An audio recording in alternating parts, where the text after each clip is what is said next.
Hi everyone, structure of atom पढ़ रहे थे हम लोग और लास्ट लेक्चर में ब्लैक बॉडी रेडिएशन और फोटो इलेक्ट्रिक इफेक्ट के बारे में पढ़े थे।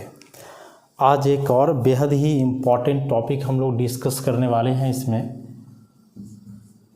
और वह है Planck's quantum theory.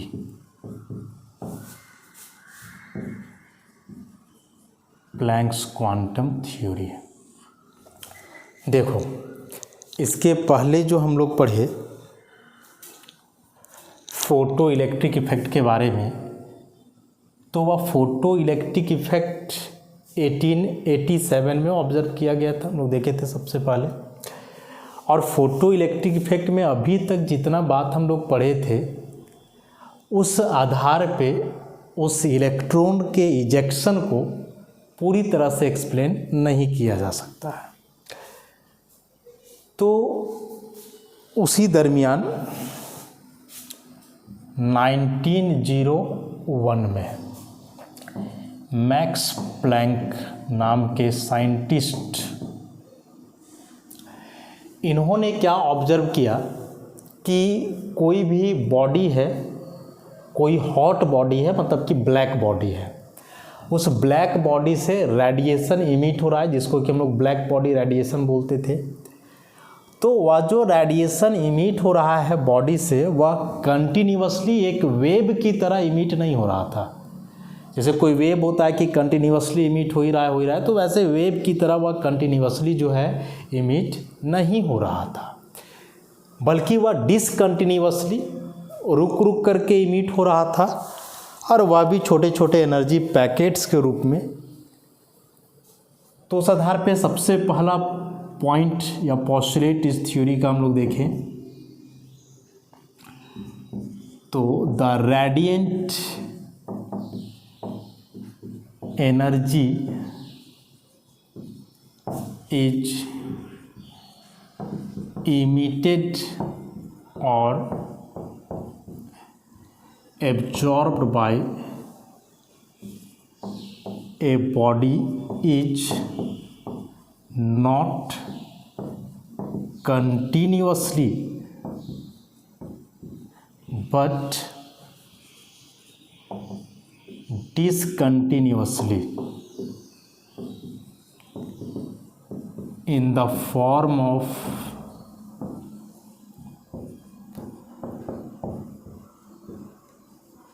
a small energy packets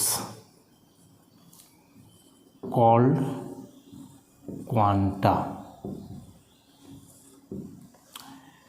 बोल रहा है कि कोई भी बॉडी से जो रेडिएंट एनर्जी बाहर निकलता है, रेडिएंट एनर्जी मतलब रेडिएशन वाला एनर्जी, या फिर वह रेडिएंट एनर्जी बॉडी एब्जॉर्ब करता है, तो वह लगातार नहीं होता है, वह कंटिन्यूअसली नहीं होता है, बल्कि डिसकंटिन्यूअसली रुक रुक करके, और वह भी छोटे छोटे एनर्जी पैकेट्स के रूप में। और उन्हीं एनर्जी पैकेट्स को हम लोग क्वांटा बोलते हैं। देखो, क्वांटा जो है वह प्लूरल है, सिंगुलर इसका होता है क्वांटम, और यह क्वांटम एक लैटिन वर्ड है जिसका मतलब होता है हाउ मच, कितना। क्वांटिटी जैसे होता है ना कि क्वांटिटी मतलब कितना, तो उसी प्रकार से क्वांटम है। तो इसको ऐसे समझो, यदि हम लोग बात करेंगे लाइट की, in the case of light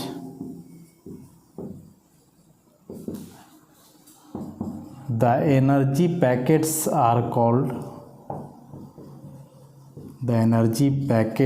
are called photons. मतलब कोई नॉर्मल सा रेडिएशन है, जैसे कोई ब्लैक बॉडी से रेडिएशन इमिट हो रहा है, तो वह रेडिएंट एनर्जी वहाँ लाइट के फॉर्म में इमिट नहीं होगा, इनविजिबल होगा, वेव की तरह रहेगा जो दिखाई नहीं देगा। तो वहाँ जो एनर्जी पैकेट बनेगा वो कहलाएगा क्वांटम। एक पैकेट को क्वांटम और बहुत सारे पैकेट्स हो जाएंगे तो क्वांटा। लेकिन वही हम लोग सनलाइट की बात करें तो सनलाइट में जो एनर्जी पैकेट होगा वह क्वांटम नहीं, बल्कि वह क्या कहलाएगा, फोटोन कहलाएगा। मतलब इस पॉइंट का मतलब आप ऐसे समझ सकते हो कि जो क्लासिकल क्वांटम थ्योरी था मैक्सवेल के द्वारा दिया हुआ। वो बोल रहा है कि यदि यह कोई हॉट बॉडी है तो इस हॉट बॉडी से जो रेडिएशन होगा वह लगातार निकलेगा, ऐसे कंटिन्यूअसली। लेकिन मैक्स प्लैंक ने क्या ऑब्जर्व किया कि यदि कोई हॉट बॉडी है और इस बॉडी से एनर्जी इमिट होगा तो वह कंटिन्यूअसली नहीं होगा, देखो ऐसे रुक रुक करके होगा, ऐसा डिसकंटिन्यूअसली। तो प्लैंक के अनुसार ऐसा, और ये वाला मैक्सवेल के अनुसार है जो क्लासिकल क्वांटम थ्योरी था। तो दोनों में से एक्यूरेट है मैक्स प्लैंक का ऑब्जर्वेशन कि जो रेडिएंट एनर्जी इमिट होता है किसी भी बॉडी से, या फिर कोई बॉडी जो उस रेडिएंट एनर्जी को एब्जॉर्ब करता है, तो वह ऐसे रुक रुक करके होता है, डिसकंटिन्यूअसली, ऐसे लगातार नहीं होता है। और वो भी छोटे छोटे एनर्जी पैकेट्स के रूप में। देखो ऐसे ऐसे बहुत सारे एनर्जी पैकेट्स होते हैं, और ये जो एनर्जी पैकेट्स है यही क्वांटा कहलाते हैं प्लूरल फॉर्म में। सिंगुलर फॉर्म में ये क्या कहलाएंगे? क्वांटम। माने एक पैकेट है तो क्वांटम, बहुत सारे एनर्जी पैकेट्स है तो क्वांटा। और यही हॉट बॉडी को मान लें कि यह सूर्य है, सन, तो इससे जो लाइट निकलेगा उस केस में इसको हम लोग बोलेंगे फोटोन। तो यदि कोई पूछे कि ज़रा बतलाओ सूर्य का लाइट जो सनलाइट है वह क्या चीज़ से मिलके बना है, तो क्या जवाब दोगे आप? फोटोन से मिलकर के बना है। आग एक प्रकार का रेडिएशन है, क्या चीज़ से मिलके बना है? क्वांटम से या फोटोन से मिलकर के बना है। ये फोटोन और क्वांटम क्या है? तो एनर्जी पैकेट है जो रेडिएशन में होता है। तो इस प्लैंक्स क्वांटम थ्योरी का पहला पॉइंट समझ गए ना, प्लैंक तो नाम ही हो गया। क्वांटम क्यों? क्योंकि एनर्जी पैकेट जो एसोसिएट हो रहा है उसी को क्वांटम हम लोग बोल रहे हैं। तो कोई भी बॉडी से यदि रेडिएशन इमिट होता है या फिर रेडिएशन एब्जॉर्ब करता है वह बॉडी, तो हम लोग को प्रतीत होगा कि वह कंटिन्यूअसली हो रहा है, लेकिन ऐसा है नहीं। जैसे सूर्य से ही लाइट निकल करके पृथ्वी पे आता है तो हम लोग को क्या लगता है? कुछ लगातार आ रहा है। अब बल्ब के जैसा सूर्य भक भुक तो नहीं ना करता है, लगातार आ रहा है कंटिन्यूअसली। लेकिन क्वांटम थ्योरी बोलता है कि ऐसा नहीं है। सूर्य एक हॉट बॉडी है, उससे रेडिएशन इमिट हो रहा है तो वह ऐसे हो रहा है डिसकंटिन्यूअसली, लेकिन यह गैपिंग इतना स्मॉल होता है कि हम लोग को पता नहीं चलता और लगता है कि कंटिन्यूअसली ही वह रेडिएशन वहाँ से इमिट हो रहा है। और जो एनर्जी पैकेट एसोसिएटेड होता है उसमें, उसी एनर्जी पैकेट को हम लोग क्वांटम या फिर फोटोन के नाम से जानते हैं। अब यह जो रेडिएशन है, तो रेडिएशन को कैरेक्टराइज करने के लिए हम लोग कुछ बेसिक टर्म्स पढ़े हैं। Wavelength, frequency, wave number type का कुछ ऐसा पढ़े हैं हम लोग। तो अब बात है कि यदि उस रेडिएशन में एनर्जी पैकेट है, क्वांटम या फोटोन, तो एनर्जी पैकेट मतलब कि उसके साथ एनर्जी जुड़ा हुआ है। तो सबसे पहला प्रश्न आता है कि how much energy is associated with या फोटोन और क्वांटम, कि एक फोटोन या क्वांटम के साथ कितना एनर्जी जुड़ा होता है। सबसे पहला बात यहाँ पे यही है। तो इसके लिए इसका जो अगला पोस्टुलेट है कि the amount of energy associated with a quantum or photon is directly proportional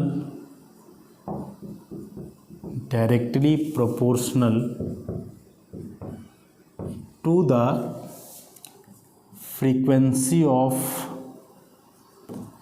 radiation। कि जैसे मान ले या कोई हॉट बॉडी है, इससे रेडिएशन इमिट हो रहा है डिसकंटिन्यूअसली।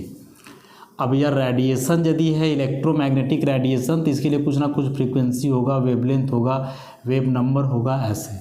और इसी में ऐसे फोटोन है जिसके साथ एनर्जी जुड़ा हुआ है।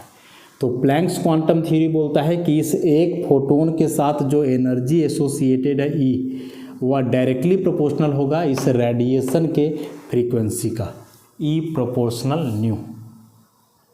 अब यहाँ से प्रोपोर्शनलिटी हटाओगे तो ई इक्वल टू कोई कांस्टेंट आ जाएगा जहाँ होता है एच, और यह जो एच है दिस इज या प्रोपोर्शनलिटी कांस्टेंट, जिसको कि हम लोग प्लैंक्स कांस्टेंट के नाम से जानते हैं। प्लैंक्स ने ही दिया इसको, और वही इसके वैल्यू को जो है डिटरमाइन किए, चूँकि कांस्टेंट है तो इसका वैल्यू फिक्स होगा, वह होता है 6.626 इंटू 10⁻⁻34 जूल सेकेंड, या फिर 6.626 10⁻⁻27 अर्ग सेकेंड। इसी को एक यूनिट और लिखना चाहो तो 3.99 इंटू 10⁻⁻13 किलो जूल सेकेंड पर मोल। ये तीन वैल्यू जिसमें से जो मोस्ट कॉमन और ये है दिस वन। ऐसा तो यह मेन फार्मूला E बराबर एच न्यू, यही समझ लो प्लैंक्स क्वांटम थ्योरी है। यदि कोई पूछे कि प्लैंक्स क्वांटम थ्योरी क्या है, तो Planck's quantum theory is E equal to H nu. मतलब कोई भी रेडिएशन है, चाहे वह आग का रेडिएशन हो, सनलाइट का रेडिएशन हो, कोई ब्लैक बॉडी रेडिएशन हो, तो उस रेडिएशन में जो एनर्जी एसोसिएटेड है, उस रेडिएशन में एनर्जी कहने का मतलब कि रेडिएशन में जो फोटोन और क्वांटम है उसके साथ जो एनर्जी एसोसिएटेड है वह उस रेडिएशन के फ्रीक्वेंसी का डायरेक्टली प्रोपोर्शनल होगा। मतलब जितना ज़्यादा फ्रीक्वेंसी का ये होगा लाइट या रेडिएशन, उसके साथ जुड़ा हुआ क्वांटम या फोटोन का एनर्जी भी उतना ही अधिक होगा। तो यहाँ से इस बात को एकदम ध्यान में रखोगे कि फ्रीक्वेंसी के प्रोपोर्शनल होता है क्या, energy.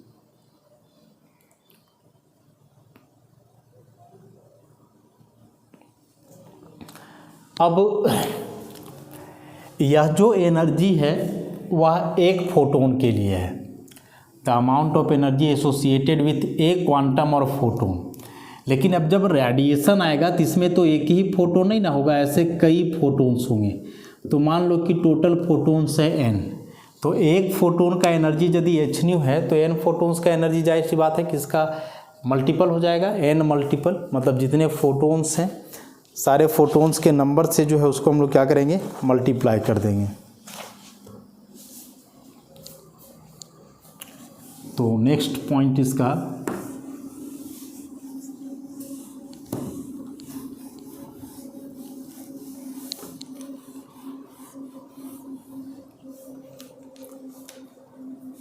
The total amount of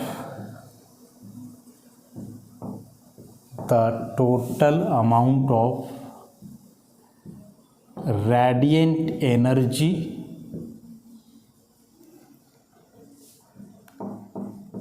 absorbed or emitted by a body is integral multiple of H nu. मतलब जो टोटल एनर्जी होगा ई टोटल वह हो जाएगा एन एच न्यू, जहाँ n 1 2 3 से लेकर के जितने भी फोटोन्स होंगे वह होगा। तो यह मेन फार्मूला हो गया, E equals N H nu. यहाँ n को आप डायरेक्टली बोल दो नंबर ऑफ फोटोन, या इसी को बोल दो नंबर ऑफ क्वांटम। देखो अब जो यह न्यू है तो इस न्यू के बारे में हम लोग बहुत सारा फार्मूला पढ़े पीछे, एक c बाई लैम्डा पढ़े, एक c इंटू न्यू बार पढ़े। तो इसी फार्मूला को जब इलाबोरेट करोगे तो E equal to N H, nu को लिख दो c बाई लैम्डा। तो एक फार्मूला यहाँ से आ जाएगा और एक हो जाएगा E equal N H c into nu bar. ऐसा अब यहाँ से देखोगे तो यह n h और c ये तीनों कांस्टेंट टर्म्स हैं, तीनों का वैल्यू फिक्स है। n नंबर ऑफ फोटोन पता होगा, h प्लैंक्स कांस्टेंट फिक्स है, c velocity of light fix है। तो यहाँ से ऑब्जर्व करोगे आप E inversely proportional lambda and here E directly proportional nu bar. मतलब जो एनर्जी होगा रेडिएशन का या उसके वेवलेंथ के इन्वर्सली प्रोपोर्शनल होगा, लेकिन जो उसका वेव नंबर है उस वेव नंबर का वह डायरेक्टली प्रोपोर्शनल होगा। तो यहाँ से ओवरऑल बात जो हम लोग को याद रखना है ये तीन, energy directly proportional to frequency, energy directly proportional to wave number, energy inversely proportional to wavelength. बस इतना सब बात जो है हम लोग याद रखेंगे। अब इसी में एक टर्म है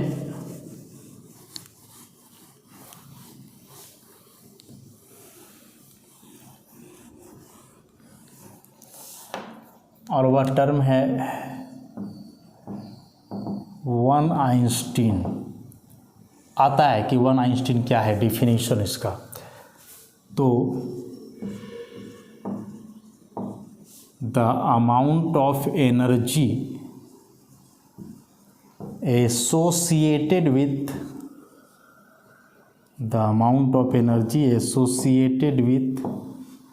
one mole photons of light is called 1 Einstein. बोला कि कोई लाइट है, उसके 1 मोल फोटोन के साथ जितना एनर्जी जुड़ा होता है वही क्या कहलाता है, 1 आइंस्टीन कहलाता है, 1 आइंस्टीन का। तो इसको यदि फार्मूला से सत्यापित करोगे तो हम लोग जानते हैं कि एनर्जी एसोसिएटेड विथ 1 फोटोन कितना होता है, h होता है 1 फोटोन के साथ। और 1 मोल फोटोन्स का मतलब हुआ अवोगाड्रो नंबर के बराबर फोटोन, 6.022 इंटू 10⁻23, इसी को अवोगाड्रो नंबर Na लिखते हैं। Therefore energy associated with 1 mole photons, तो 1 फोटोन के साथ एनर्जी है h, 1 मोल मतलब इतना फोटोन, तो उसके साथ का टोटल एनर्जी इतना हो गया NaH, और इसी को हम लोग बोलेंगे 1 आइंस्टीन। तो 1 Einstein is equal to NaH, where Na is Avogadro number, H Planck's constant, nu हो गया फ्रीक्वेंसी उस रेडिएशन का जिसमें उस फोटोन या क्वांटम का एनर्जी हम लोग को क्या करना है, पता करना है। अब पीछे हम लोग इलेक्ट्रोमैग्नेटिक रेडिएशन और इलेक्ट्रोमैग्नेटिक स्पेक्ट्रम के बारे में पढ़े, उसमें से सबका फ्रीक्वेंसी वेवलेंथ वगैरह हम लोग कंसीडर किए थे। अब एक एनर्जी यहाँ नया पढ़े हम लोग, तो ज़रा एनर्जी को भी कोरिलेट करके देखें उससे।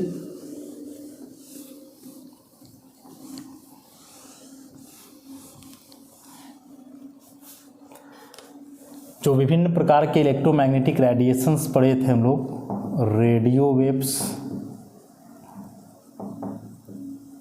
Microwaves, infrared light, UV visible light, X ray, gamma ray, cosmic rays. और उसमें से जो था वेरिएशन कि ऊपर से नीचे हम लोग आ रहे थे तो फ्रीक्वेंसी बढ़ रहा था, फ्रीक्वेंसी इंक्रीजेज। अब यदि फ्रीक्वेंसी बढ़ रहा है तो फ्रीक्वेंसी के प्रोपोर्शनल वेव नंबर होता है, तो वेव नंबर भी बढ़ेगा। वेव नंबर और फ्रीक्वेंसी दोनों के प्रोपोर्शनल एनर्जी होता है, मतलब एनर्जी भी बढ़ेगा, एनर्जी इंक्रीजेज। वेवलेंथ तीनों का उल्टा है तो वेवलेंथ घटेगा, वेवलेंथ डिक्रीजेज।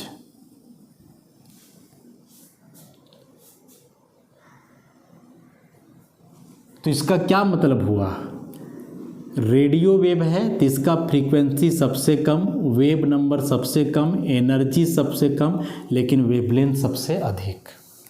इसकी बात करेंगे तो फ्रीक्वेंसी सबसे ज़्यादा, वेव नंबर सबसे ज़्यादा, एनर्जी सबसे ज़्यादा, तो वेवलेंथ सबसे कम। तो ओवरऑल इस बात को याद रख लोगे, energy inversely proportional to wavelength. तो cosmic rays is most energetic radiation while radio waves less या लिस्ट एनर्जेटिक रेडिएशन। वेवलेंथ के टर्म में बात करेंगे तो फिर सबसे ज़्यादा वेवलेंथ, हाईएस्ट वेवलेंथ रेडिएशन हो गया radio wave, lowest wavelength radiation हो गया कॉस्मिक रेज।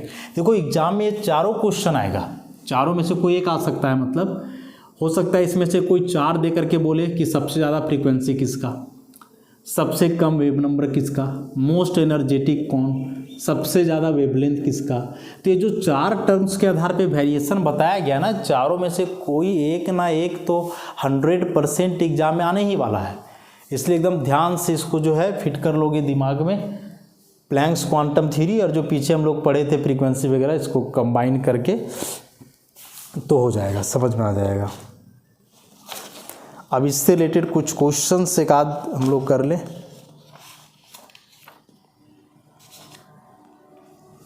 इस फॉर्मूला पे based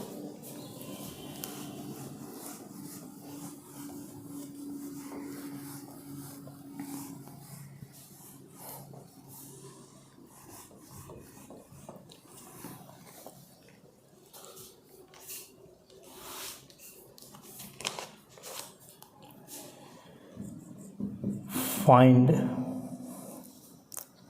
energy of each of the photons which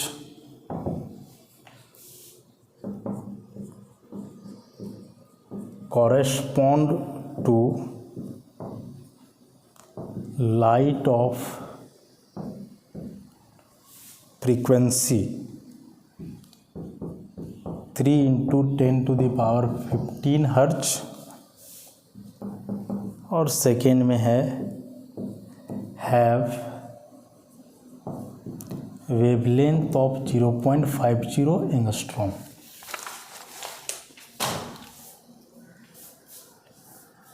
तो इसके लिए जो फर्स्ट नंबर है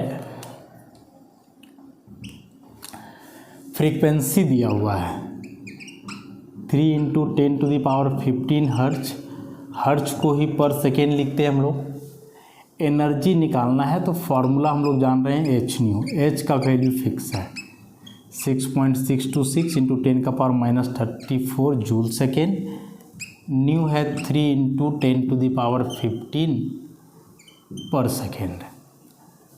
इसको आप सॉल्व करोगे 19.878 इंटू 10 का पावर माइनस 19 सेकेंड पर सेकेंड खत्म, बच जाएगा क्या, जूल। अब क्या है ना कि आंसर कभी कदार जूल में नहीं, आंसर इलेक्ट्रॉन वोल्ट में रहेगा। ए भी this is electron volt also या यूनिट ऑफ एनर्जी। तो इसके लिए आप याद रखोगे कि एक इलेक्ट्रॉन वोल्ट बराबर 1.602 इंटू 10 का पावर माइनस 19 जूल होता है। तो इसी जूल को यदि बदलना है इलेक्ट्रॉन वोल्ट में ना, तो आप डिवाइड करोगे 1.602 इंटू 10 का पावर माइनस 19 जूल से, तो जो आएगा वही इलेक्ट्रॉन वोल्ट में रहेगा एनर्जी। तो सिंपल सा था, फ्रीक्वेंसी दिया हुआ है, एनर्जी कैलकुलेट करना था।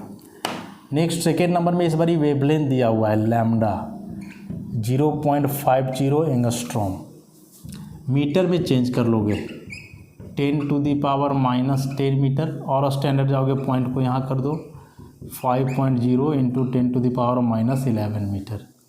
अब यहाँ से एनर्जी का फॉर्मूला लगाओगे तो एच न्यू होता है ना मेन, लेकिन न्यू तो नहीं दिया हुआ है, वेवलेंथ दिया हुआ है। तो इस फ्रीक्वेंसी का वेवलेंथ के साथ क्या रिलेशन है, सी बाई लैम्डा। और यहाँ से जब आप निकालोगे तो वैल्यू सारे पुट कर दो 6.626 into 10 to the power minus 34 joule second, C is 3 into 10 का पावर 8 मीटर पर second, and lambda is 5 into 10 to the power minus 11 metre. इसको भी सॉल्व करोगे तो फाइनली जूल आएगा, मीटर से मीटर खत्म, सेकेंड खत्म, सॉल्व करके जो आएगा वह जूल में आएगा। इलेक्ट्रॉन वोल्ट में यदि बदलना चाहोगे, आंसर इलेक्ट्रॉन वोल्ट में है, तो वह जो क्वांटिटी है एक इलेक्ट्रॉन वोल्ट, उससे आप क्या करोगे, इसको डिवाइड कर दोगे तो हो जाएगा। मतलब यह एक कॉमन सा फॉर्मूला है, इसको आप याद रखोगे। एक और इम्पॉर्टेंट क्वेश्चन इससे हम लोग देखते हैं।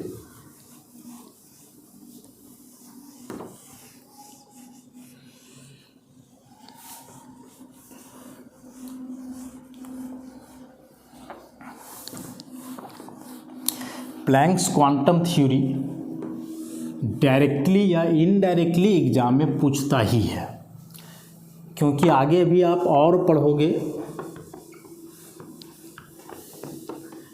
बोर्स एटॉमिक थ्योरी पढ़ोगे, हाइड्रोजन स्पेक्ट्रम पढ़ोगे, तो सब में कहीं ना कहीं यह कंसेप्ट यूज होगा, आएगा ही आएगा। न्यूमेरिकल आए, डायरेक्ट थ्योरी आ जाए, ऑब्जेक्टिव आए, आना ही है।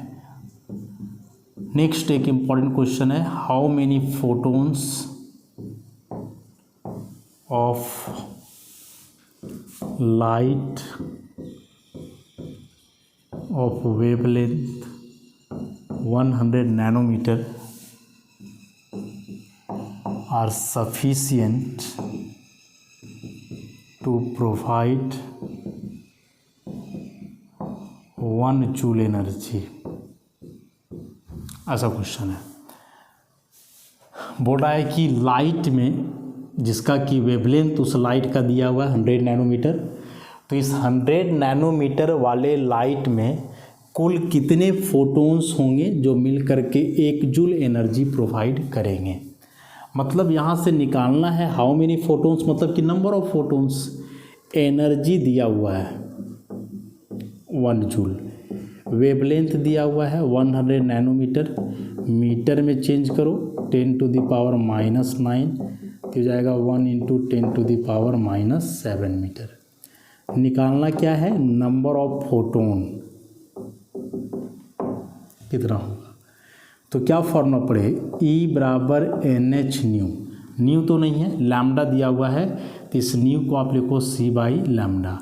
n निकालना है ना, n नंबर ऑफ फोटोन है, तो n इक्वल टू क्या हो जाएगा, E × λ H × C। E दिया हुआ है 1 joule, lambda 1 × 10 to the power -7 metre, H is 6.626 × 10 का power -34 joule second and C is 3 × 10 का पावर 8 मीटर पर सेकेंड। ये ख़त्म हो जाएगा, मीटर मीटर ख़त्म, जूल जूल ख़त्म। नंबर निकालना है तो कोई ना कोई नंबर ही आएगा, यूनिट नहीं रहेगा, इसका सॉल्व करोगे तो आ जाएगा। तो यही एक फार्मूला पे जो है ना कई प्रकार के क्वेश्चन जो है पूछे जा सकते हैं, कई तरह से पूछे जा सकते हैं, समझ रहे हो। तो इस बात को एकदम जो है ध्यान में रखोगे, काफ़ी इम्पॉर्टेंट है। इससे रिलेटेड कुछ ऑब्जेक्टिव क्वेश्चन भी एग्जाम में आ सकता है। क्या आ सकता है, which one represents 1 आइंस्टीन, इसमें से कौन 1 आइंस्टीन रिप्रेजेंट कर रहा है, ऑप्शन दे देगा 0.1 NaH new, NaH new, Na/2H new, 2 NaH new, ऐसे करके कि इसमें से कौन 1 आइंस्टीन है। तो 1 आइंस्टीन तो अभी हम लोग थोड़ा देर पहले डिफाइन किए, 1 मोल फोटोन का एनर्जी, तो 1 मोल माने एवोगाड्रो नंबर, तो this one will be the correct answer. ऐसे या फिर इसी को वेव नंबर वगैरह से कोरिलेट करके दे सकता है, डायरेक्ट यहाँ हम एच न्यू के टर्म में दे दिए, हो सकता है न्यू की जगह न्यू बार के टर्म में रहे या लैम्डा के टर्म में रहे, तो रहेगा ऐसा ही कुछ जितना भी हम लोग पढ़े अभी तक, और रहेगा ही। इस टॉपिक से क्वेश्चन बेहद इम्पॉर्टेंट टॉपिक है, या प्लैंक्स क्वांटम थ्योरी। तो सबसे पहले हम लोग देखे थे इसमें क्या, photo electric effect, black body radiation, उसके बाद यह आया प्लैंक्स क्वांटम थ्योरी। तो फोटो इलेक्ट्रिक इफेक्ट तो ऑलरेडी पहले से एक्सप्लेन किया जा चुका था हर्ट्ज के द्वारा, बाद में इस क्वांटम थ्योरी को एक्सप्लेन किया गया प्लैंक्स के द्वारा। जब ये दोनों थ्योरीज रिवील हुए आए, उसके बाद फिर से फोटो इलेक्ट्रिक इफेक्ट को और डिटेल में एक्सप्लेन किया गया बाय आइंस्टीन। और क्या उनका एक्सप्लेनेशन था फोटो इलेक्ट्रिक इफेक्ट से रिलेटेड, क्या वे चाह रहे थे, किस प्रकार से एक्सप्लेन किए, कैसे प्लैंक्स क्वांटम थ्योरी को उन्होंने यूज करा फोटो इलेक्ट्रिक इफेक्ट को एक्सप्लेन करने के लिए। तो इसको जो हम लोग नेक्स्ट लेक्चर में डील करेंगे। आज के लिए इतना ही, धन्यवाद।